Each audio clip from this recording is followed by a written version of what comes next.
Hello, bachcho. Let's read the question. This question says that Mendel's second law is A. Segregation, B. Dominance, C. Independent assortment, D. Polygenic inheritance. Question में हमसे पूछा गया है Mendel का second law कौन सा है। अगर हम बात करें इस क्वेश्चन में की कॉन्सेप्ट की, तो हमारा की कॉन्सेप्ट क्या होगा? Mendel's law of inheritance. तो ग्रिगोर जॉन मेंडल को कहा जाता है the father of genetics. Mendel कौन थे? He was the father of genetics, जिन्होंने पाइसम सटाइवम यानी कि पी प्लांट पे हाइब्रिडाइजेशन एक्सपेरिमेंट्स कैरी आउट करके हमें लॉज ऑफ इनहेरिटेंस दिए थे। मेंडल के कलेक्टिव वर्क की अगर बात करें तो it was based on the law of dominance. और इसमें मेंडल ने क्या बताया था कि एक हेट्रोजाइगस जीनोटाइप में एक अलील डोमिनेंट होता है जो फिनोटाइप को डिटरमाइन करता है, एंड जो दूसरा अलील है वो रिसेसिव है which has no role in the phenotypic expression. So he said that in heterozygous genotype one allele कैसा है? It is dominant, और ये dominant allele क्या करेगा? It will determine the phenotype.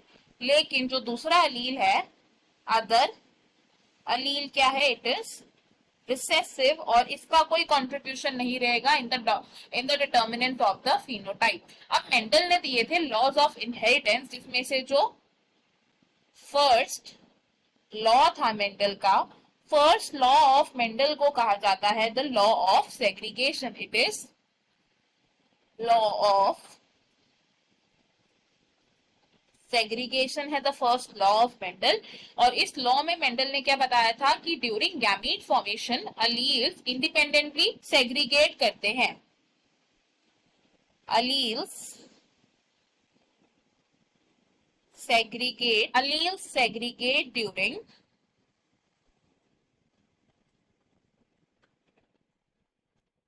Gamete formation.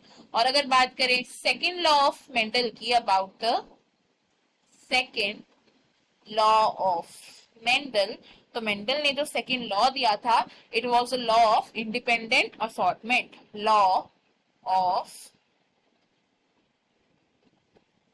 Independent assortment था the second law of Mendel. और इस law में मेंडल ने बताया था कि डिफरेंट जीन्स इंडिपेंडेंटली असॉर्ट होते हैं या फिर इंडिपेंडेंटली एक्सप्रेस होते हैं with respect to each other during gamete formation. Different genes assort independently of each other during gamete formation. तो हमें हमारे क्वेश्चन का आंसर मिल गया। हमने क्या देखा कि मेंडल का सेकंड लॉ क्या था? It is the law of independent assortment. तो अगर हम अपने ऑप्शंस देखें तो इसमें से ऑप्शन सी हमारा यहाँ पर करेक्ट हो जाएगा। ऑप्शन ए हमारा रॉन्ग होगा because law of segregation was the first law. Option B भी हमारा यहाँ पर रॉन्ग कंसिडर किया जाएगा बिकॉज लॉ ऑफ डोमिनेंस था, ये टर्म दिया गया था to the collective work of the Mendel, ना कि specifically to any law. And option B भी हमारा यहाँ पर रॉन्ग होगा। करेक्ट आंसर हमारा ऑप्शन सी है। I hope you have understood it well. Best of luck. Thank you.